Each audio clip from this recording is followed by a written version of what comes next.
Hi guys, I'm Lucy from Japan and welcome to my channel. Today in this video, I'm going to talk about our activity which we have submitted the petition to the Convention on the Elimination of All Forms of Discrimination Against Women of the United Nations. As you may know, in the current Japanese imperial household law, it has still limited the right to succession to the throne to male only. And I understand it is a kind of tradition, but at the same time, it is a serious gender discrimination which is strongly remaining in Japanese culture. So I want to change this. And I have pushed myself so far to move forward to change Japan to make it gender equal. But all actions I took within Japan, so far, no progress. This is why I sent our petition to the United Nations to put some kind of pressure from overseas to the Japanese government and letting them know the global standard about gender equality. I submitted the petition to the Convention on the Elimination of All Forms of Discrimination Against Women, which from now on I will abbreviate the organization as CEDAW. And CEDAW held a meeting about the discrimination against women in Japan on October 17, 2024, and fortunately, Japanese imperial succession rule was also discussed in this session. Therefore, I think it is significant that we submitted a petition to CEDAW at this time.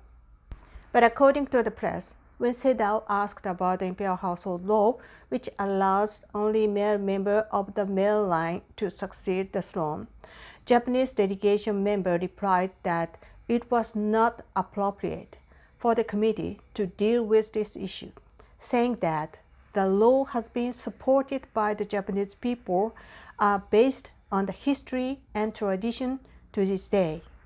The CEDAW chairperson objected to this, saying, "This is a question we are asking all countries with similarly discriminatory laws, such as Spain." The Japanese delegation is said to have replied that they have the support of the Japanese people, but this is not true.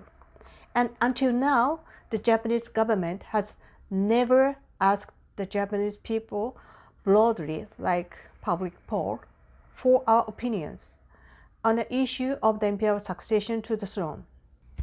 In addition, past polls conducted by the Japanese media have shown that 80% to 90% of the respondents support a female emperor, not a male-only emperor.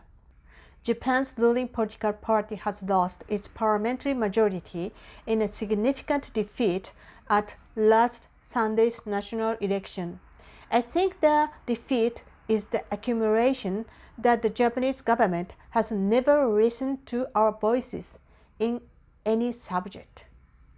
Also, in a CEDAW session, one of the Japanese NGO made the 35-second speech opposing CEDAW, insisting that the emperor is a ceremonial king, the Pope, Islamic clergy, and the supreme leader of Tibetan Buddhism. His Holiness the Dalai Lama are all men, but the United Nations does not call this discrimination against women. Why do they say that only about Japan? And I think this is just their opinion, and her speech does never representing Japan. And we have totally different opinion. But I do not intend to dispute different opinions. I just want you all to hear our voices. And in this video, I'd like to read out our petition so that everyone in the world knows what I want to say.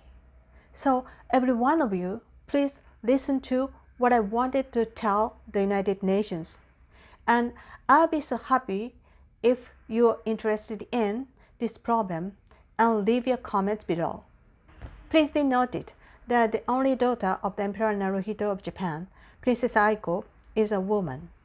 But in this petition, dares to use the word Crown Prince and Emperor. I know both Crown Prince and emperor are male words, but the Japanese words crown prince and emperor do not distinguish between men and women. There is no feminine or masculine form of the word. And if I use the words crown princess and empress in this petition, they would have the meaning of the consort of a crown prince or emperor in Japanese, so I would use the words crown prince and emperor for Princess Aiko. From here is a quote from the petition. We would like Seidao to know Japan's imperial succession rule is still standing on a serious gender discrimination. Japanese are living in a country where women cannot be the emperor, the symbol of Japan. In my opinion, this is because the Japanese government, which is dominated by Liberal Democratic Party politicians with a very large percentage of older men, is strongly against gender equality.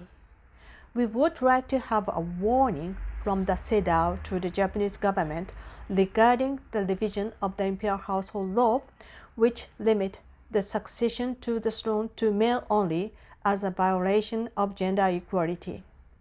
We, Association in Support of Aiko's Rising Crown Prince, is a civil group who want Princess Aiko to succeed the imperial throne by revising the imperial household law, removing male-only provisions from it. We have started a signature campaign for the petition to remove the male-only provision from Article 1 of the imperial household law and to allow Princess Aiko to succeed the imperial throne since June 1, 2024, and we have collected 10,964 signs from Japanese citizens as of today. But politicians of the LDP party would never accept the petition, so it will not be discussed in a Diet. Here is the situation about Japanese imperial succession. Number 1. Do you know that Princess Aiko cannot be the future emperor because she is a woman? Some of you who live in more gender equal countries than Japan may think that Princess Aiko, the only child of the Emperor Naruhito and Empress Masako, would be the next emperor of Japan. But it's not.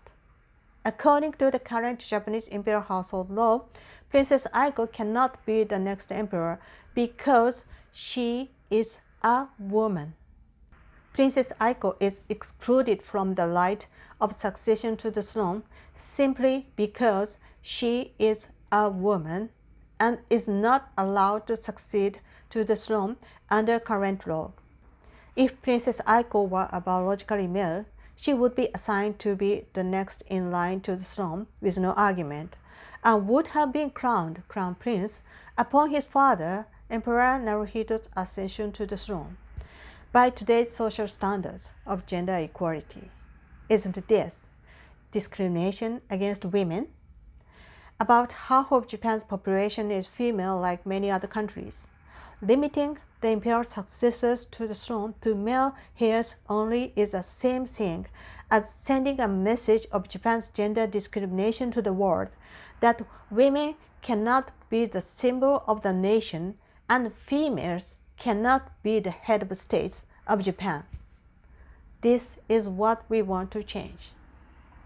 Number 2, according to public opinion polls conducted by various media, approximately 90% of the public supports a female emperor. According to a nationwide male poll published by Kyodo News on April 27, 2024, approximately 90% of respondents agreed with the idea of supporting a female emperor. In other words, the overwhelming majority of the Japanese public supports a female emperor. However, politicians are not listening to the overwhelming voice of the public and are sticking to the male-to-male line of succession. Why is this? It was not until the Meiji era of Japan, from 1868 until 1912, that the former Constitution of Japan, which is the Constitution of the Empire of Japan, stipulated that only men could be the emperors. Looking back in history, there have been 8 female emperors prior to the Meiji era. But the Japanese government is treating this very temporary male-to-male line of succession rule that allows in the long history of the imperial lineage, which is said to be over 2600 years, as if it were a tradition that can never be changed. Number 3. The solution is quite easy, just to revise Article 1 of the Imperial Household Law.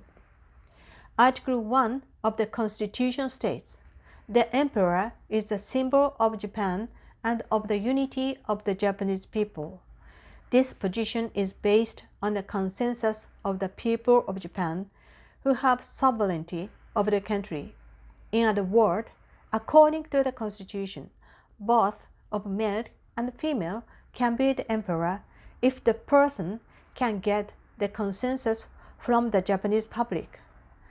And the most important thing is that the future emperor needs to have the consensus from the Japanese public to succeed the throne. Although she does not currently have the right to succeed the throne, Princess Aiko would be the only one who would fulfill the constitutional requirement of obtaining the consensus of the Japanese people. Furthermore, Article 2 of the Constitution stipulates that the emperor is hereditary. It only stipulates hereditary succession and does not specify the gender of the emperor. The Constitution does not specify the gender of the emperor, but its subordinate law, the Imperial Household Law, limits the position to male only, which is in violation of the Constitution. In 1947, a law stipulating that only males have the right to succeed the imperial throne was enacted, which says the imperial throne shall be succeeded by a male member of the imperial lineage. This article was taken from the Imperial Japanese Constitution of 1889, which stipulated that the imperial throne shall be succeeded by the male descendants of the imperial family in accordance with the provisions of the Imperial Household Law. The social conditions of the Meiji era, which is 135 years ago, were very different from those of today. The concubine system is already abolished, and it will be biologically difficult to continue the imperial lineage with a male-only lineage. As long as we continue to insist on the male-only lineage, the number of the successors to the throne will decline, and the imperial line will remain unstable. Or a princess who marries a man with the right to the throne is always forced to give birth to a boy, and even gender-selected birth could occur in order to have a boy, officially approved by the government. Gender-selected birth might have been actually occurred in the past. This is highly unethical. A law that recognizes the right of male lineage to the throne but not female lineage is nothing more than an anachronism. If the law is outdated and complicates matters, it needs to be updated to allow succession to the throne regardless of gender. Article 2 of the Constitution of Japan stipulates only that the succession to the throne is hereditary, and Article 14 of the Constitution also stipulates that all citizens are equal under the law and shall not be discriminated against political, economic, or social relations on the basis of race, creed, sex, social status, or family origin. In 1985, Japan ratified the Convention of the Elimination of All Forms of Discrimination Against Women. Some people believe that the Imperial Household Law, which stipulates that male lineage children have the right to succeed the imperial throne, is unconstitutional because it violates the principles of Article 14 of the Constitution and the Convention on the Elimination of All Forms of Discrimination Against Women. We hope that as many people as possible will recognize that the Japanese male-only imperial succession is not the tradition, but gender discrimination against women. In order to realize a female emperor based on the principles of the Constitution, Article 1 of the Imperial Household Law should be revised to read, "The imperial throne shall be succeeded by the member of the imperial lineage." That's it. The Imperial Household Law differs from the Constitution. Unlike the Constitution, the Imperial Household Law can be amended by a majority vote in the House of Representatives and House of Councillors. The process of revising Imperial Household Law is not so difficult as mentioned, but why are the Japanese politicians so reluctant to make this change? We assume this is because no politicians want to take the responsibilities. To break through the situation, we believe the warning from CEDAW will be a good pressure for them. The Japanese constitution states that the emperor is the symbol of Japan. If the imperial household law were amended to allow a woman to become the emperor and symbol of Japan, it would be a big step toward the society in which all women can shine, which is what the Japanese government is promoting, whose gender gap ranking is 118th in the world. This is the end of the petition. Thank you for watching. If you liked this video, don't forget to like the video and please leave us your comments and subscribe to my channel. Thank you and have a nice day. Bye-bye.